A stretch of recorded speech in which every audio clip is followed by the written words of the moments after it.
Okay. Well, you already did yours. Thank you very much. So I'll do So I know Hadai Prana actually for quite a while, and he's one of those people that was very fortunate to take. He had took birth in a family that's very nice and very supportive, and from a young age he was just into the path of devotional service very seriously. And you see that Krishna explains in the Bhagavad Gita how there's, for those who take to the spiritual path, who take to it very seriously, then in your next life you have the opportunity to take birth in a situation that will from the very beginning support your spiritual life. And like taking birth in a family of people that are also very spiritually inclined. And he says that, and that's what we see with Hadai, it's just that the thing with this movement is that we don't really know where people were in their last life. You don't really, like we're all actually picking up from different threads. That's the fascinating thing in spiritual life, that you don't even know where you were in your last life. All you know, you were somewhere in the Himalayas being a yogi. So, but with Hadai Prana definitely has a certain energy from spiritual life that's not just coming from this life. And it's just been very encouraging to have him go through college and now in transitioning into life in the temple and sort of taking up that. It's quite interesting for the kids who grow up in the Krishna consciousness movement. They have sort of like this interesting relationship between the temples, like do they want to be a monk or like, because it's sometimes if you grow up in it, you're sort of a little bit like, like when you're young, is it really cool to like, be very serious about your spiritual life or not? So Hadai Prana is really great because he's setting this example for a whole generation of kids that he grew up with to say that, hey, let's take seriously what we have gotten. So it's been very encouraging to see him and the influence that he has on this place and also just on other people in general is just going to continue growing. So we look forward to seeing that. Thank you. Thank you, Hari Vilas, for that very, very kind, too kind, criminally kind introduction. So I guess we'll just start off. Let's cut all the pleasantries. Business. And let's get down to business. So I was just wondering, before we kind of dissect your brain a little bit and just try to get some answers, maybe you can share a little bit about how you joined Krishna consciousness and how you kind of got into all of this this stuff, and how did you get from where you're from, which is not from here, how did you get to sitting here in New York City today? Okay, we can do that briefly. So I was born in South Africa, as I mentioned yesterday, two things. So came from a very small little town there, and I ended up going to college, and where I studied philosophy and linguistics, so philosophy and languages. And there, I would say my first year of college was very, had also a little bit of a existential moment there, where I was thinking, like, well, what the heck am I doing? And like, so it wasn't exactly what I thought it would be. So I've had that experience of studying something academically, because when I was in high school, I was really into spirituality, philosophy, not really so much the Vedic path or the path of yoga, but all kinds of other things. When I went to college, I thought, I'm going to get like the truth now. They're going to teach these things. But then you go and you do the academic study of philosophy. It's like, it's a little boring, And some of it is cool, but most of it is just not exactly what I expected. So a little moment there, I wasn't really sure what I was going to do with my life, and I didn't really have any plans. And but then in my second year, there was a campus club of people doing bhakti, like a bhakti club.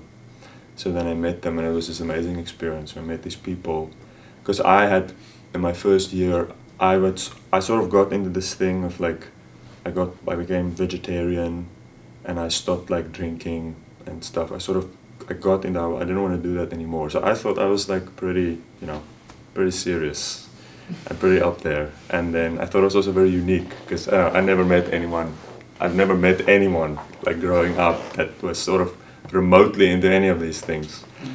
And then I just met this group of people, and they were all just like way ahead of the game. And they're all like vegetarian, and none of them are like into any like drugs, smoking, or anything. And I was like, wow, this is amazing. So I very quickly took to that group, small group of people that really became my friends. And then from there, I would say that things just went very quickly. So I got into it, finished my degree, luckily.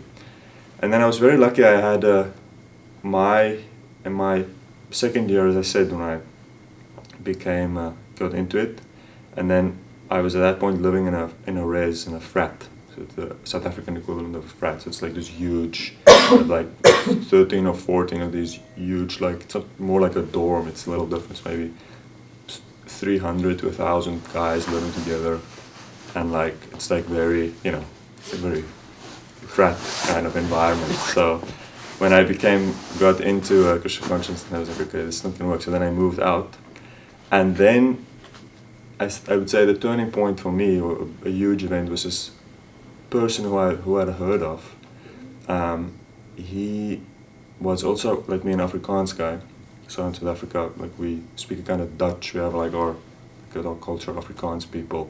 So he was an Afrikaans guy who'd also gotten into it, and he had just came back from India. So he lived in India for quite a few years, 4 years studying Sanskrit, and he was like the archetypical monk. Like when you think of like a monk, he was just that. So when he came back from India, and then I went to the temple to meet him, and when I met him, it was just this experience. Actually, afterwards, he told me that when we met for the first time, he had this experience that we had like fought many wars together, like in our past lives. Like we had some connections, and me and him, he ended up very soon, a few months after that, he ended up moving into my apartment with me because he wanted to be at this campus town and sort of start to develop a program.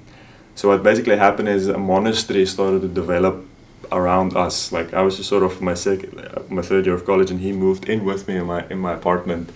And then things had to change, then my habits had to change very quickly because I didn't move into the temple moved in with me. And he was he's a very serious person.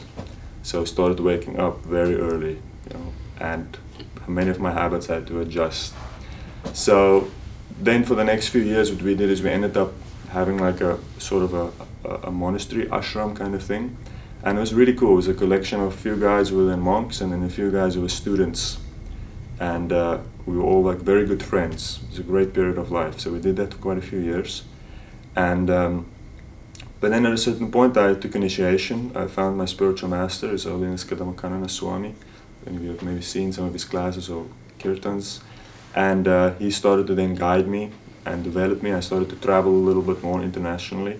Went with him to Europe, started spending some time in India, and then at a certain point he got involved with this project, and this temple had for a few years, actually for many years, it sort of started to go down a bit. Sometimes what happens in places,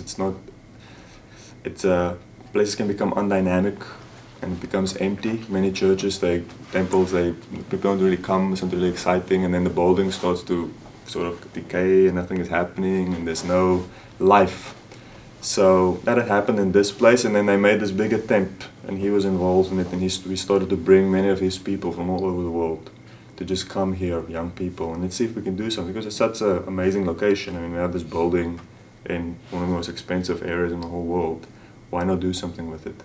So initially he was very good with like sort of tricking me, he would like not exactly tell me his full plan. So he just invited me once. He said, no, just come for like a month or 2 months and just help me while I'm here.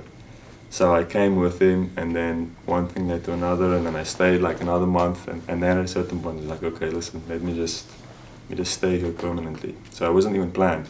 I just came here thinking I was going to be here for a month or two, and then I ended up staying here 4 years before I even went back to South Africa for a visit.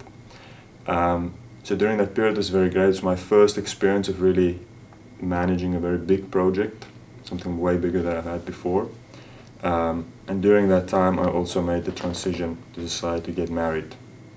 So just due to the nature of my services, once you start doing, monastic life is very well suited for a life of study and teaching, but then I got into services more related to having managing a bigger project. So when you start doing something like that, it's sometimes easier not to be in the monastic ashram, because you have to deal a lot with a lot of pressure of the world. You have to deal way more with a community, which includes women and children, and like it's much better to be situated to be married.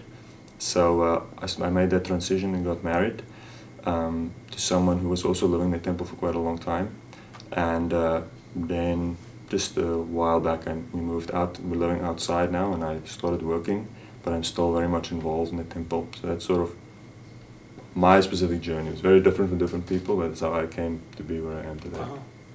It's a cool story. I was just thinking that how it seems like it wasn't even planned to come here. People work their whole lives to come to New York City. I dream of coming to New York City, and then I made it, and then, but somehow yours wasn't even a plan. It's almost involuntary. Involuntary. So my first question is, is as a practice as a Hare Krishna, you've seen kind of both sides of the story, from the monk aspect and from the married person's aspect. It just seems so strange. You put so many regulations on yourself. You wake up so early. You do so many weird practices that are so weird. You put face paint, war paint on your face. You put so many of these, do these weird things.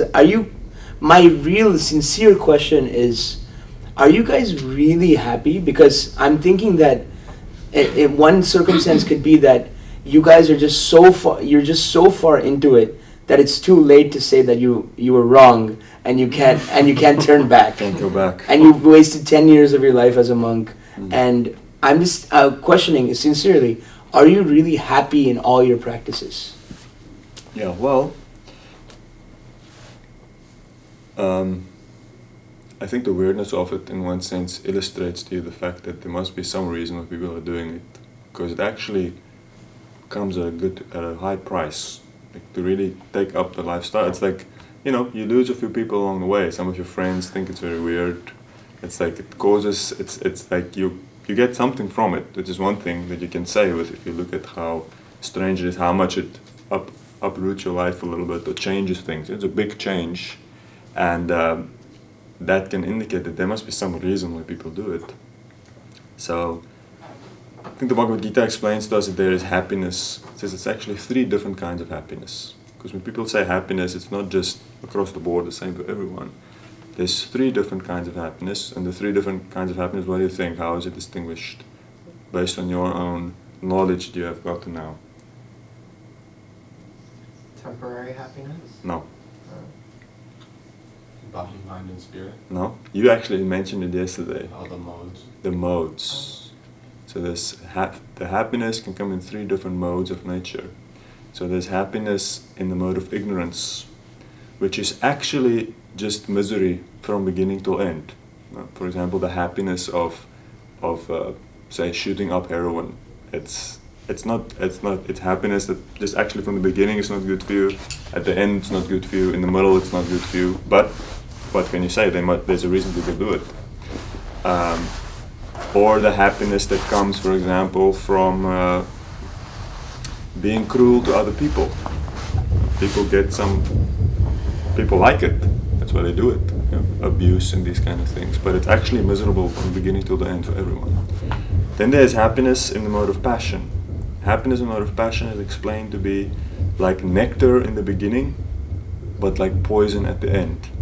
Which you all know. So many things are like that. In the beginning it's amazing, and then at the end it's not so good. The consequences are not good. And then there's explained to be happiness in the mode of goodness, which is like poison in the beginning, but like nectar at the end. And an example of that would be, for example, if you fight through giving up an addiction.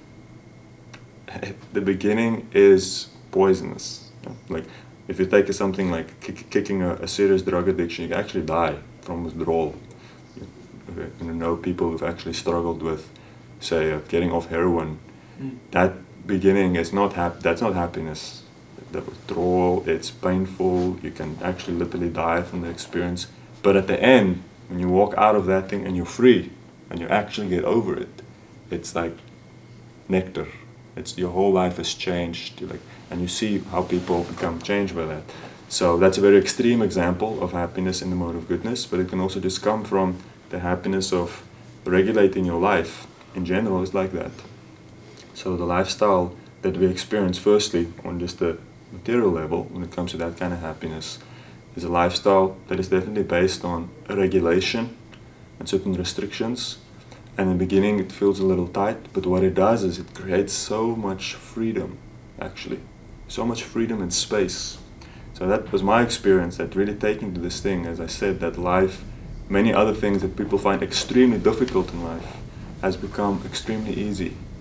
Like now as having started working, for example, in the corporate world, like so many people complain on Mondays and stuff about their life and how difficult it is because, they had a hangover or they did these things. And for me, I'm finding work actually to be quite easy. Actually, it's much easier to work than it is to live in the temple. To tell you that. It's like way easier, because it's not so difficult. It's just a few hours you do what you're supposed to do. And there's so many things we don't have to stress with. So I think the happiness that we experience, if you really take to a spiritual culture, it is undeniable. And now we're not even speaking about the potential spiritual experiences that is there. People maybe not even believe in. Those experiences come also naturally as a consequence of having that experience of experiencing the grace of God. But that is very personal, and that's difficult to explain to someone if they haven't experienced that. But even just on a basic material level, we call these principles, the restrictive principles, it's called the regulative principles of freedom. So as we regulate our life according to the principles of the mode of goodness, the end result is nectar. Without a doubt, your life becomes so much less complicated, so much focused, and you gain access to certain experiences in day-to-day life of your relationships with people that become just untainted with things like selfishness, destructive behavior that cause so much disruption in life in general. So no, I think it is a little bit of a radical lifestyle, definitely. It's a little far out there, and the principles we follow is a little difficult for people to get. But as you have that experience of it, the nectar, once you experience that nectar of the freedom that comes from connecting with the mode of goodness, it is undeniably, as we say, a higher taste. It gives you an experience of life of happiness, even on the base material level, that is very far. It's definitely a higher taste, something that's definitely worth all the effort and the work to invest into it. Mm. Do you think sometimes that, when we take up the process, we make a commitment to something, like we take this thing called initiation, which is like we make certain vows, and then we make vows into in front of the spiritual master, in front of the deities, Krishna, all the devotees, and then so do you think maybe later when you make those vows of following these principles, and then what if you change your mind later, and then you're not feeling the bliss? How do you actually go about that? Well, I think vows should be taken at appropriate times in life.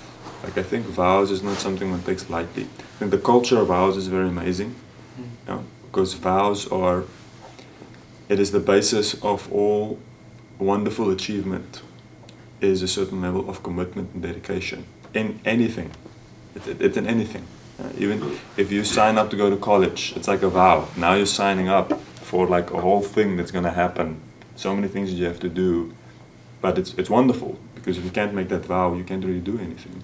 So firstly, vows and dedications are really great, but they have to be made at appropriate times and at appropriate levels. So, and I think it's when you make a vow for the right reasons and at the right time and with the right level of understanding of what you're doing, then vows, the results are going to be great. So when it comes to spiritual vows, they're interesting because spiritual vows are, in one sense, it's the natural, as the soul naturally progresses on its path. No matter where your position is, at a certain point you come to that stage, you're like, okay, listen, this is the next step for me in my spiritual life. And if we are not at that stage, that's fine. because then it means there's certain things we have to still decide for ourselves, certain things we have to still discover, certain things we still have to work on. And I remember once I was listening to a class, someone told me, he asked, oh, should I, like I still have some doubts or like certain things when I'm not really sure, but should I just go for initiation? Should I just take those vows and then afterwards everything will be good?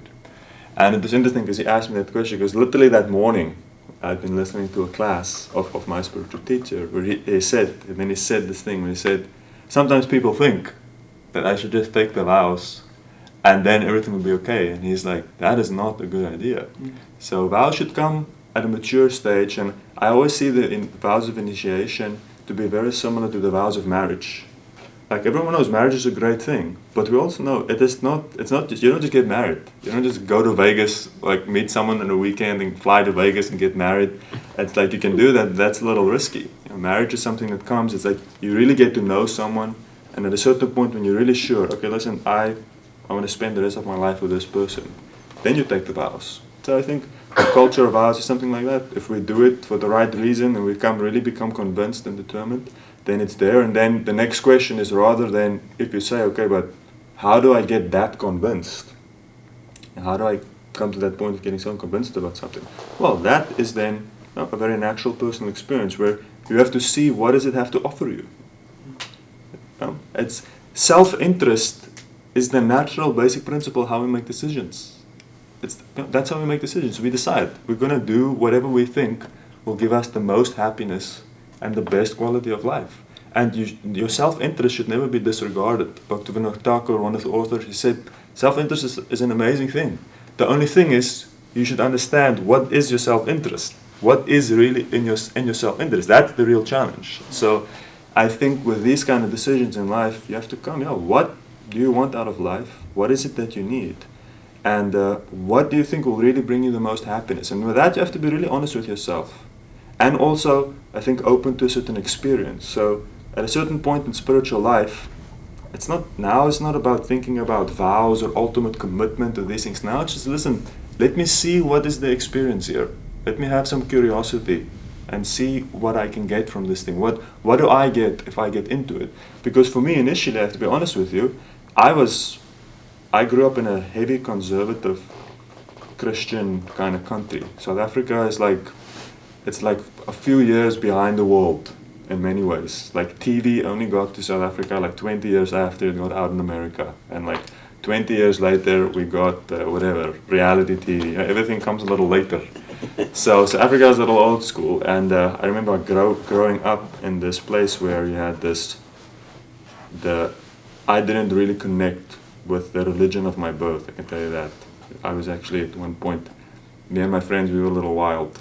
So we had like a final year Sunday school camp, and then we ended up causing a big mess there, and then we all got kicked out of the church, and everyone else was kicked out, and everyone else, we had to write an apology to go back to church. And I actually was like relieved. I was like, okay, I'm out. And I was like I'm not writing no apology. Because actually, we got kicked out for drinking. And everyone drank, but I didn't drink. Because I was smoking weed. And they didn't kick me out for smoking weed, they kicked me out for drinking. I was like, I didn't drink. I told my dad that I didn't drink, so I'm not apologizing for anything. So I was relieved to get out of religion. Because I didn't want to connect with that, because I had a lot of problems with hypocrisy and certain senses of how that community really works. I wasn't really impressed by it. So I felt to a certain extent I was freed. I got freed from this thing. Now I can be my own person, charge my own course in life. So then when I got developed in the path of bhakti, then I had some severe skepticism and hesitation of actually really committing to something, because I felt that I had just escaped. I had just escaped ending up in a commitment that I didn't want to make. It's almost like someone who got out of a bad marriage and then a little hesitant about getting married again. So for me initially, what drove me was just curiosity. I was like, listen, I don't know what this thing has to offer, but I'm going to check it out. And that's what I liked about the principle is that ultimately it is our experience. If we follow the principles, or if we engage with the practices and we put some focus into it, then what is offered is a certain experience. And that's all I did. I really went for that experience, and as I sort of progressed on it, and at a certain point I was like, yeah, I'm convinced now personally that this is what I want to do, and this is the step I want to take. And it's at that point only that I took initiation. So it took me a few years. I only took initiation like 4 or 5 years after I got into it, because I saw it was a serious thing, and I don't make decisions like that very lightly. And I think there's a natural progression of just seeing what it has to offer, taking it up, and letting it grow at its natural pace.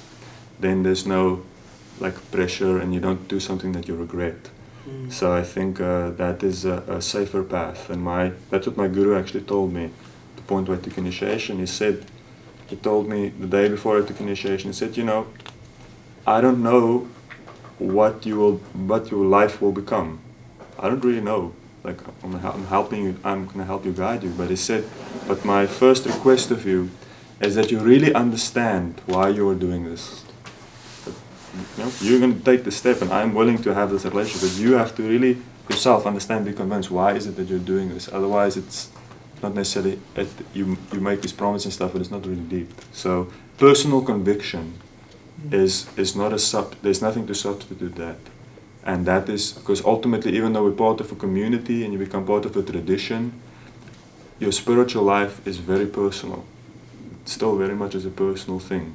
A personal relationship that you have with God, it grows, and that should never be forgotten. That the personal conviction, dedication, and decision is actually what drives our participation in a community and a tradition. Thank you for that. I just had a couple more issues with this Krishna consciousness thing.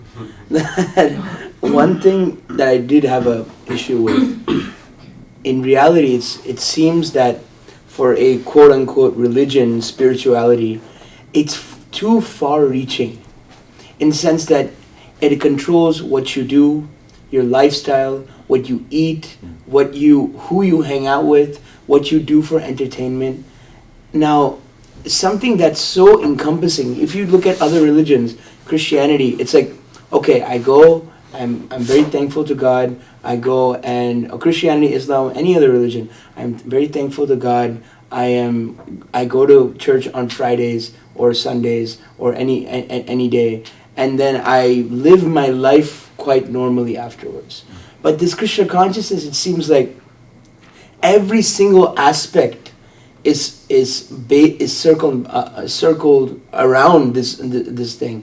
It seems that it's very capturing, and it doesn't seem like there's any room for almost personalism, and it also seems that it's too far-reaching. So is there like and then the culture of it is also quite you have a lot of the culture. It's not even needed for spirituality, it seems to me. It's that it's Indian culture, like we wear these kurtas, and then they're like Muslim clothes almost. So how do you understand these? Maybe these are two different questions. Why is Krishna consciousness too far-reaching? And do I really need the culture to practice Krishna consciousness? Sure. Well, okay, on the far-reaching thing, it is true. There's one scholar of religion who described the Hare Krishna thing, and he said it is a religious cycle of 24 hours. Means that it's like the whole thing, from when you get up to the end, it's all connected to this one thing. It takes over, like you're saying, it takes over or infiltrates every part of your life. A few things to start with that. I think in the beginning we have to also understand, because you said other religions, Christianity, Islam, whatever. Well, that's not really true, because in any tradition you will see a wide variety of different levels of dedication. You know, if you go to a Catholic monastery, it's very similar actually. If you go to Mecca or these places and you see some of their practitioners, so it's in all traditions. You will find certain people, there's certain different levels of which people practice, how much they connect with it. So we live in a modern world. The modern world is a secular world, And the secular world, there's a distinction between church and state, and also between public and private life.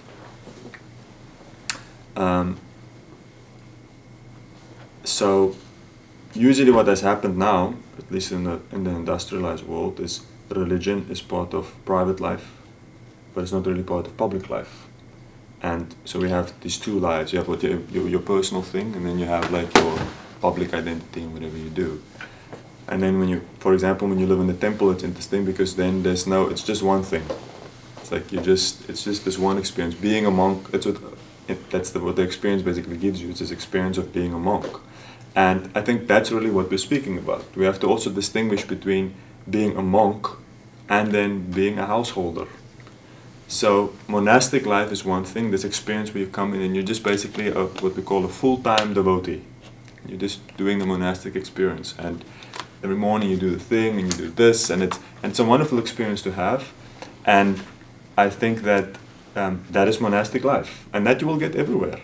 And any kind of tradition, if you look at their monks, then you see that's what their monks do. They basically are full-time just engaging in this religious cycle. So we're not very much different in that, actually. And there's two kinds of people who do the monastic experience.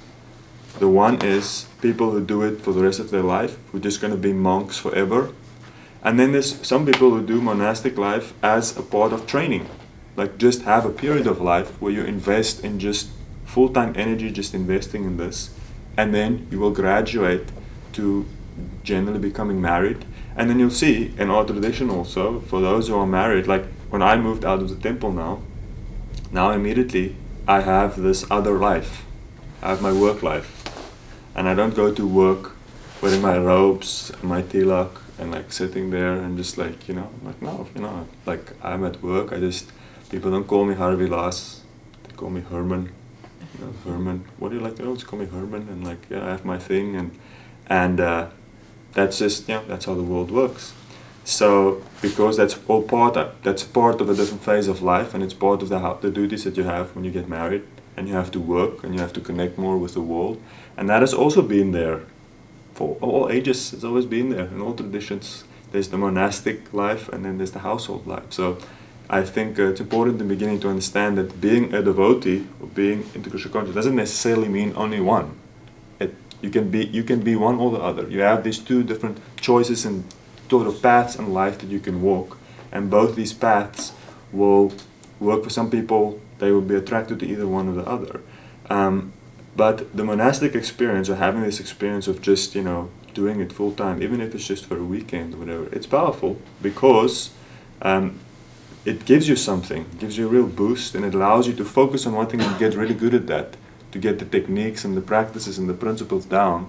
Because what I like to see is like when I go home, yes, I work and I have my time where I work 8 hours a day, and sometimes I do stuff with my family, my in-laws, whatever.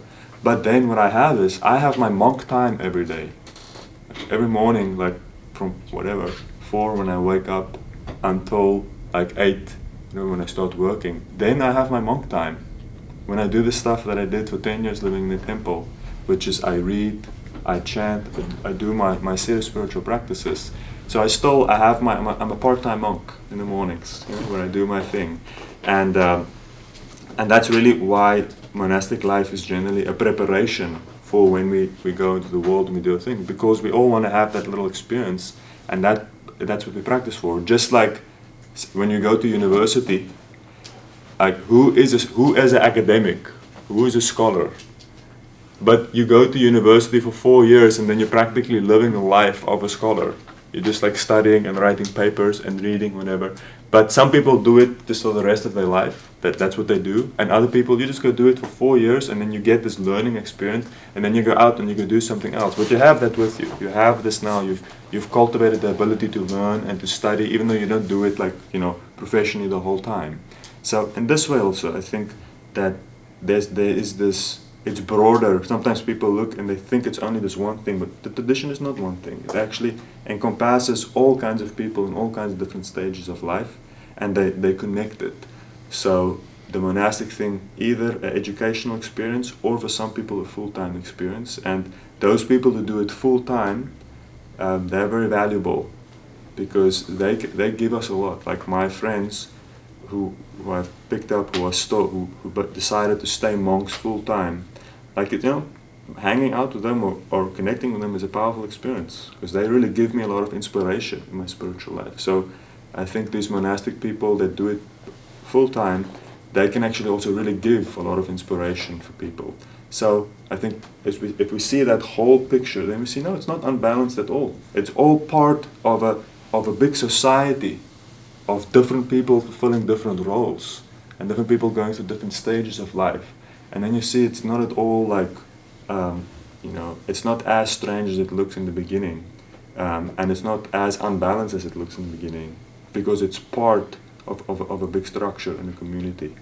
Maybe I could tie this in with another question about the culture. Like I brought up like the kurta that like what Connor's wearing is somewhat it's coming from an Islamic tradition. The dhoti that we wear, that's coming from an Indian tradition. And also if you think, and these are aspects of culture that are not really relevant for New York City and 21st century America. And also, I can tie this in with my next question, is in the culture of the Hare Krishna movement, they have certain views about how a man is supposed to be and how a woman is supposed to be, and how gender and how its roles are prescribed in your books and scripture and all this. Yeah. So, and it seems to be very counter and anti the normal culture of the whole culture of clothes, of views, of this. How do you balance that? How do you see that? How do you kind of justify that? Okay, well, it's two very different kind of questions. So let's first look at the external cultural things, the clothes and these kind of things. The externals of the culture, it's rooted in India. It's in ancient India, and a lot of our traditions, some of our music and our bhajans and clothes, they come from that. And I would say that India, if you go there, you'll see there's a special place. There's different cultures in the world, and we have this idea that there is like a spiritual culture that is more, that is based on certain eternal principles. And if you look at the general thing, a lot of it is based on a culture. If you go to India, you'll see there's a culture that has existed for thousands of years, and I would say even earlier than that, which is just fully focused on making spiritual life the priority, and then everything else is flowed from that. How much we have to necessarily connect with that, I think it's different for different people. I remember once, my mother, she got into Krishna consciousness also, because I got into it and she wanted to know what I'm getting into. And I'm by nature a little forceful, so I told everyone, okay, our family, my thing was when I got into something, then I went home and I went, okay guys, this is like our new thing now, like we're gonna be vegetarian. So then I was vegetarian, and I was like, somehow I always had this relation with my mother. She would always get into what I was getting into. So at a certain point before Krishna consciousness, I was like, at a certain point I went raw. I got into this thing like cooked food. It's just, that's the problem. Raw. You have to eat just raw. I became raw vegan. I was just eating fruits. I was eating 30 bananas a day. That was one of my programs. So I was just like on this thing, I was like eating raw because I got convinced this is the thing. This is what happens if you spend too much time on YouTube. And you get these people that just tell you that's it. This is the problem that you have in your life. It's actually cooked food. It's like this. So I would like get into, and then I got into this thing. I was like, okay, I'm serious, doing this thing. And then I went home and I'm like, Mother, this is our new thing. And then I would preach raw veganism. And I could only do it because my dad at that time was working in America. So he would like go to America for 6 months And then when he would come back, like the whole family is vegetarian. You know? And then he would go to America again, and then he comes back, and then like the whole family is Hare Krishnas. So it was like a big process for him. But in any case, so there was a period when my dad wasn't there, and I was like, okay, now we're going raw vegan. So then I remember once, and my mother was like, okay, she can understand it, and I argued with her and I convinced her. I said, you know, this is this and this. We didn't evolve to eat cooked food, and it's caused and this. So when I was home, we would eat, but I was at college at that time. So I remember one time I came home, and I came home, and I didn't tell my mother when I was coming home. So I walked into the home, and there she is, and she's like steaming. She has like a little steamer, and she was steaming some butternut squash. You know. And I just walked in there, and I was like, what the hell is going on here? You know, I was like, this stuff is poison. You know, I was like pointing to her little steamed butternut. I was like, this is poison. This is cooked food. You know. So, in any case, my poor mother, I put her, as I went through my phases, she also had to adapt. So, but then I got into spiritual life, and I got into Krishna consciousness, and then I started chanting, and my mother also got into it. And then my mother is very nice because she's very sober, and she's also a really spiritual person. And so she also had the same, the experience was very powerful, and then she got into it also with me, like on her own account. And she ended up, you know, this is like obviously after a long period of time, it's like one weekend, it's like over a few years. Then at a certain point, she actually ended up also taking initiation from my spiritual master. So I remember once we were sitting with my guru, and we were sitting with him, and he was speaking about me, about certain things about my life, and sort of helping me, and I was at that point, you know, like very monastic, sitting in my robes and doing the thing. And then he was looking at my mother, and then he looked at her, and he's like, you know, what are we gonna do with you? He's like, and he said, he's like, you know, like the robes and the whole thing, whatever. And he's like, you know, that's for the young people. He said, for you, you have to write, you have to read, because my mother, she's a school teacher. She's a mathematics teacher at a small little Afrikaner high school in like Moorreesburg, and like she's not gonna wear a sari and like go to work, and like, you know, and she also couldn't necessarily even be too vocal that she had now like, you know, got into like Indian spirituality. I mean, so Krishna consciousness had to adapt. She had to adapt Krishna consciousness to her life and like make it work. And it was different for her. It was different for her as a 60-year-old lady who's a school teacher than it was for me. It was like, you know, a 20-something-year-old free guy who can do whatever the heck I want to, and I'm young and I have a whole different thing. So we have to understand that the spiritual life is very applicable to individual situations.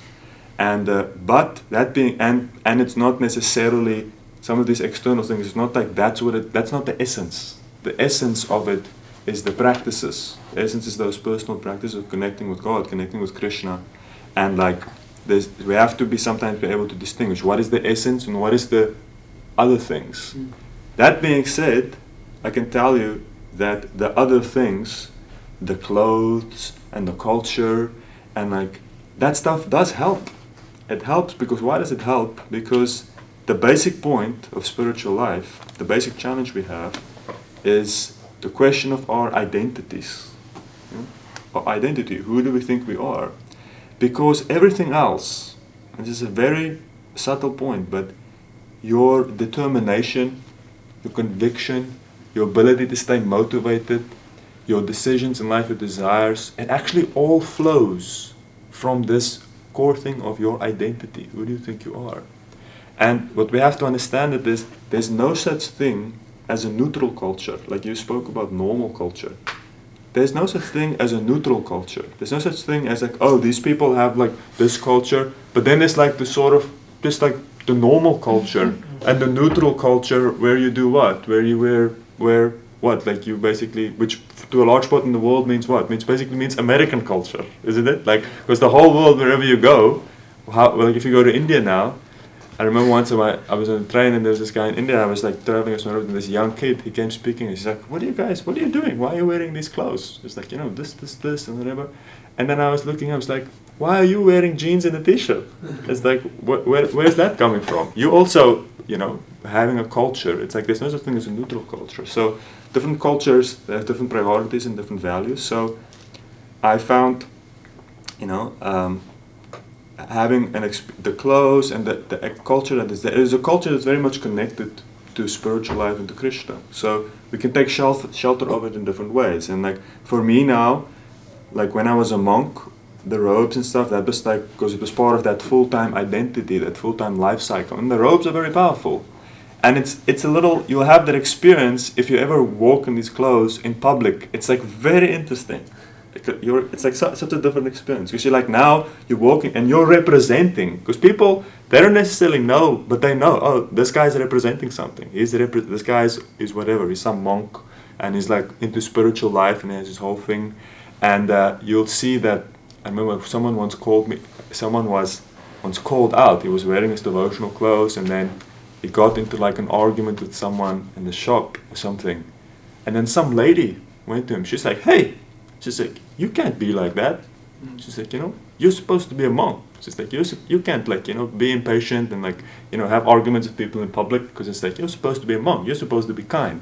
So it's interesting when you wear the clothes, it's like it has this whole experience where you feel, okay, now I'm like representing something. And people will come up to you and ask you things and speak to you, because people relate to you now as, oh, this is like a spiritual person. So it's all part of an identity that we have. And but then again, as I said, like now for me, like as working, like yeah, now it's like now I see the clothes not necessarily as something that I live in every day, but it's like my devotional clothes. Like it's my clothes that are connected to my spiritual life. Like when I come to the temple, I wear just like when you go to church, you're not going to wear your jeans and your t-shirt. You're going to wear other kinds of clothes that represent. So even though clothes and the externals and whatever, it's not necessarily essential, but it is supportive. And it's part of a supportive culture that helps us stay connected, remember Krishna. It all has meaning. And whether we live in it permanently, or whether we just connect with it, whether it's part of our devotional life. Prabhupada said that same thing. He said it can be your ceremonial dress that represents this my spiritual path. We're welcome to make that. We have to make that balance in our own life, but it's not essential. It's not like you have to have that, otherwise there's no hope for you. But at the same time, it's also not for nothing. It actually does support us and reinforces our identity of our spiritual path. And it's amazing actually, like if you ever go to the holy place, to a place like, because it's not, when you go to India, it's like, if you haven't been, it's not like the whole of India is like wearing dhoti. No, the whole of India is way more American sometimes than even New York City. And but it's like when you go to a place like Vrindavan or Mayapur, to a pilgrimage site, to a holy place, where everybody who lives there, everybody is just all devotees of Krishna, like thousands of people, that's just what they are. And when you're there, and like everybody wears devotional dress, and like you're there, it's an amazing experience, because you're like, your whole identity changes. Whereas, if you think about it, what is the modern American identity for what is it based on? What are its goals? Like, what does that culture represent? What is it pushing you towards? It's not necessarily, self-realization or enlightenment. So, culture definitely does have an influence. I'm conscious on time also. Right, yes.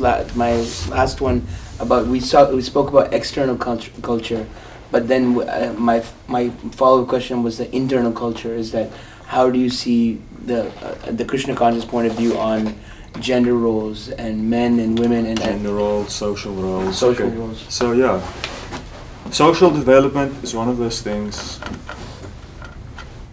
The first and foremost connection in Krishna consciousness is the internal process of spiritual life, which really has to do with our own internal convictions and our own relationship with God and the practices thereof. That's the basis of it. The next question then in life, what the problem is that we aren't just sitting the whole day and reading and having discussions and chanting. We also have to live a life. It means that are you gonna get married? Are you gonna work? Where are you gonna live? What are you gonna do? And apart from that, okay, who's gonna make the decisions? Like how are we gonna organize the economy? How are we gonna organize the political structure? Are we gonna vote for who's in charge? Are we gonna have a king that's like that like basically has, by birthright gives it to other people? These are all questions that deal with social life, the social stuff. That stuff is all always changing, and it's fluctuating, and it's very complicated, and it's difficult. material world is a difficult place to manage because you're trying to manage some kind of situation where everybody is going to die. Yeah, and where everybody has like all kinds of different desires, and everybody is free to a certain extent to do what they sort of do what they want to. And now you have to sort of get everyone together in a way that you can make some peace. But it's very difficult. It's like what they say. It's like trying to herd cats. Ever heard that saying? Like if you herd sheep, it's easy because sheep is like, you know, they can't really jump. They sort of herd. But if you try to have, if you have like 30 cats and you try to like herd them in some place, it's a little tricky because cats, they can just go all over the place and they can jump. So social development, a lot of these things we have to. When you get into Krishna consciousness, then you'll see that there's like the spiritual culture, but then there's this whole thing of like a social culture where we hear about things like Varnashram Dharma, and if you've heard that topic, there's this idea of how society should be organized. There's like different roles in society, and there's like the leaders in society, and there's this and this, and if you read the Bhagavatam, it's all this is happening in a very ancient time, and then you hear about the kings. There's sort of like monarchy and kings and like how society was organized in the time of kings. And so social development is something that we have to look at, and then that's what the same thing when you start now with gender roles. And you're like, okay, what are women supposed to do? What are men supposed to do? But it's not just, it's part of like a whole thing where there is some kind of social system, an idealized social system. There's like ideals. In an ideal society, how does it look? But we have to be careful with taking those things and implementing into our life and understanding that a lot of those idealized systems, like ideally, for example, I don't like cars. Like cars, I actually, number one, super dangerous. It kills hundreds of thousands of people every year. I don't know if you've ever been in a car accident before, but it really sucks. It like makes a real, even just something slight. I've totaled 2 cars in my life, and I'm not a particularly good driver because the problem is both times I got into deep discussions with someone. So we had a debate in the car, and the next time I know it's like no, it's like bum bum bum bum bum, you know. So that's why when I drive, I try not to speak to anyone. So cars, I don't really like them. I like them so much. In an ideal world, I would never drive a car. If I could avoid it, I could avoid it. Because I think it's an unnecessary risk. And it's just, why would I do that? If I could avoid that. But practically for me, but that's one thing. But now me as an individual living in 21st century New York, the first thing I did when I moved out of the temple is I bought a car. Because what can I do? If I don't have a car, I can't get anywhere. I can't. And now, also practically why do I have a car? Because where I live, if I drive in, it costs me $4 there or $6 there and back. If I take the Long Island Railroad, it's going to cost me $50 to get me and my wife back in here again. So my point is that there's ideal social principles, and then there's also just practically what am I going to do now in this world. So we have to also sometimes draw those distinctions. So when we start to hear about the ideal descriptions of like the thing is in the Vedic culture, the ideal thing, the ideal way the world should be organized is that there should be monarchy. Now that for me is like a big thing. It's like monarchy? Are you serious? Like kings? But it's very interesting because what's the idea? The idea is no, but it works if you have like a benevolent king who is like highly developed, highly controlled, and like whatever, then it works very well. And even if you look at, if you study political science, then they'll say, what is the ideal political system? They call it the benevolent dictator. In an ideal world, if you have a person who is perfectly good, who is like completely unselfish, only concerned with his people, and he can basically he has a lot of power, the world becomes so much simpler. And it's so much easier to do that. So in an ideal sense, most people would agree, it's obvious in an ideal world, just have a benevolent dictator. Just have one person and he can just make all the right decisions, and then it's just very easy. But then practically now here, I'm also pro-democracy, because the problem is that we've seen we don't have ideal people, and if you give someone like that too much power, most people, they get corrupted by it and they cause a huge mess. So better than have checks and balances of a democratic system. So same thing is when it comes to marriage, like example, in an ideal society and also in a pre-technological society, there's certain natural roles of men and women, and we have to also understand when it comes to the roles of men and women that how much the role of women has totally changed, and not just women, anything, by technology. You know, like technology has changed things, like tremendously, what people can and cannot do. So if you go to an era, for example, before, like say for example, if you take warfare, like now women can serve in the US military, even in infantry positions, okay? But it's to a large part because of tech, because you have guns.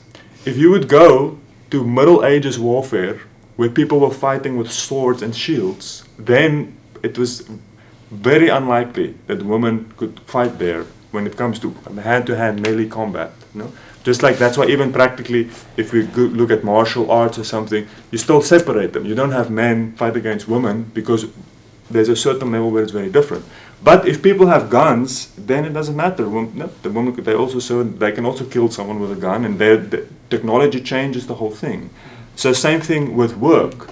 Like if you think about, so in a traditional society, then you have these roles, for example, where women, for example, they don't necessarily work. They stay at home and take care of children and stuff, and men work. Yeah, and why is that also a big thing? What do you think, for example, what was one of the main things that progressed this idea of women having careers? Well, it was contraception. There's a certain point in life, before contraception, it means if you want to have a job, you can't be pregnant, and the only way that you're not going to be pregnant is that you don't have sex. How many people are not going to have sex so that they can have a job? So, but now because there's contraception, now, for example, you can decide, okay, listen, for the next 20 or 15 years, I'm not going to have kids because I'm going to take contraception. And this other thing is, even if you take something like, for example,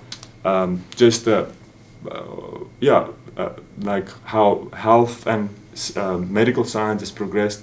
So technology changes things completely. So something at a certain point which was basically impossible for most people, now suddenly it becomes possible because technology changes things. So if we look at some of these ideal descriptions of gender roles and these kind of things, it also, we have to understand in the pre-technological era, the world is very different, and certain things were very natural because it was oftentimes limited by just how the world functioned. But then technology changes the limitations, and then different things become possible. And so how far we apply idealized social principles, that should be done with some care. Because now, for example, if you, even practically, if you say, okay, if a woman says, I don't want to work, I want to stay home and just take care of kids. But that takes a lot of planning because it's very difficult to live on one income. You know, like in New York City, if to live in New York City on a single income, that has to be a serious income. You have to make a lot of money. So my point here is saying that we read idealized descriptions of social development, and it is very powerful to look at it. How does an ideal society look? How does the ideal husband, the ideal wife, the ideal king, how does it look in an ideal sense? And it's interesting to see how it looks, but then the question is, okay, for me, for my situation where I am now, what are my decisions going to be? And it's not that we're always going to do the ideal thing, and it's not that that's what the point of the idealized version. It's not like that's what we have to do. If we don't do that, then you're never going to be happy and your whole life is going to be a flop. No, it's just, it gives us some reference point because these idealized things, they can teach us many principles that we can then use and apply in our life and see, okay, how am I going to orientate myself towards this? So we see that Prabhupada, when he came, worked with women and men, yeah, he was really actually empowered women a lot. So yeah, in America, I said, wow, in America, like when he was in India, for example, in India, ladies didn't move into temples. Even now, to this day. In India, because it's not really part of the culture. It's like it's not really women necessarily even want to do that so much. It's not really there so much, in India at least. But in America from the beginning, probably was like, wow, here it's like the boys and the girls, they just basically do everything together. Whatever the guys do, the girls also do, and they like, that's how it works. It's like, okay, change the temples, and he's like, okay, ladies can move in, they can do everything that the boys can do because it works here well. And then he writes in his purport, he says, yeah, it's well, when you apply the principles, you have to look at where people are from and what works and what doesn't work. You can't expect it to be the same in every place in the world. So I think in the beginning, as we journey into Krishna consciousness, we will have the spiritual stuff, and then we're also going to engage a lot with the social things and the things that are dealing with sort of how society should be organized or whatever. And that stuff, it's good there to not like get too triggered or to take a little time to just read and think about it. And if you read something that's like you're like, oh my God, I can't really relate to this. It's about the social stuff. Just it takes some time to understand it and to apply it and discuss it with people. And because the social issues are very complicated, and there's not one way to do the social thing, and different people have to find practical ways to do it in life. And we see that wonderful devotees, people who have really progressed a lot in spiritual life, many of them have very unconventional situations. They find an unconventional way to do things. Because when you start making your own life, you have to work with what you have and how you are and what you do. And like, if you meet some ladies who are just like, they're super into some career, they're really into it, they really love it, they want to do it, it's very good for them, then it's like, okay, then you make that work, you find a way to balance it out. So, and it's not that the ideal social things are not, again, that's not the essence.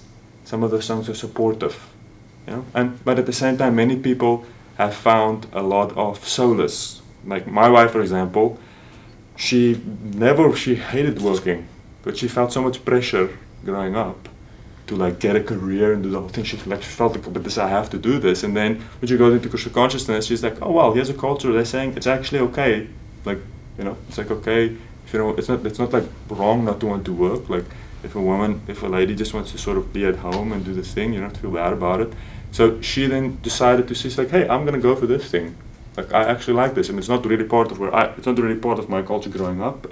But there's this thing where if you do it like that, it's another option you can go for. And she went for that, and she was very happy with it. So sometimes people, the traditional, the ideal things, if you incorporate some of that stuff, it can also help you because it does make life a little easier sometimes when you adapt these things. So that's my answer about how to deal with the social stuff in a healthy way and see it as guiding points for your life, but at the end that you still have to create something that works, and that what works for one person won't necessarily work for another person. And with these things, it's always good to connect. That's why it's important to have someone who you can speak with. As you read yourself and you read about these things and you encounter them, to have some good friends who you can speak with and sort of try to digest it and absorb it. And understand that the social stuff is supportive, but that the main thing is always the essence is the spiritual thing, which is not about the body and what you do with your body, but which is about the soul and your consciousness and how you're relating with God. And at that point, this other stuff, it's all secondary. It's secondary principles, that the real thing is what is happening in that relationship with God. That is always the primary focus, and then you try to figure out the secondary things around that. Jai, I think that's kind of what we have time for. Thank you so much, Hari Vilas. Let's give him a big round of applause. And I just want to let you guys know that every one of these questions that I wrote down, I had two more, but they're kind of secondary, maybe during breakfast. But there are questions that I heard when the Be a Monk course went on. It's come as a doubt from one of you or a few of you. So whatever I heard, I just put it as a question.